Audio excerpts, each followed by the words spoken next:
એ ભવાની ધામ ફક્ત મંદિર નથી, એ માં ભવાની સંસ્કાર ધામ છે.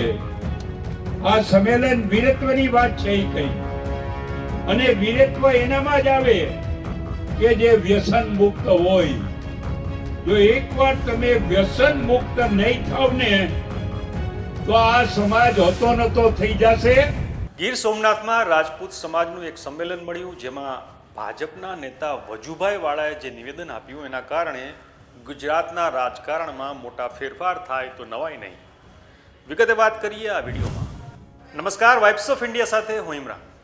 ગુજરાતના ક્ષત્રિય સમાજના જુદા જુદા પ્રશ્નોને લઈને અનેક સંમેલનો છેલ્લા ઘણા સમયથી થતા રહ્યા છે. એવામાં ગીર સોમનાથ જિલ્લામાં ખંડેરી ગામમાં કારડિયા રાજપૂત સમાજનું મહાસંમેલન મળ્યું હતું, જેમાં 10,000થી વધુ લોકોની હાજરીમાં વજુભાઈ વાળાએ કેટલીક મહત્વની વાત કરી છે. સાંભળીએ કે તેમણે શું કહ્યું.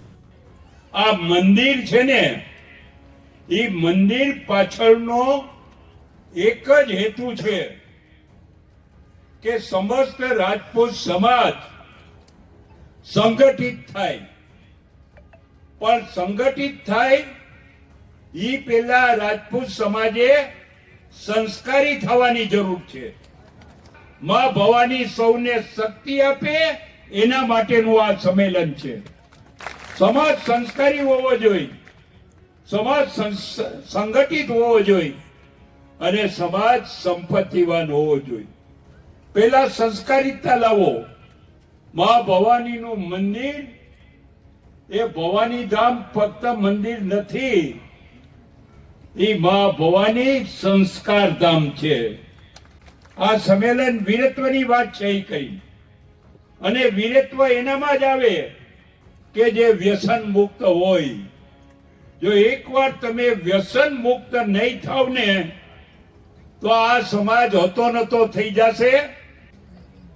પુરુષ વર્ગના લોકો જો વ્યસનથી મુક્ત થાય અને બહેનો ફેશનથી મુક્ત થાય તો વ્યસન અને ફેશન બેથી મુક્ત થાવ તો આ સમાજ આગળ આવે છે.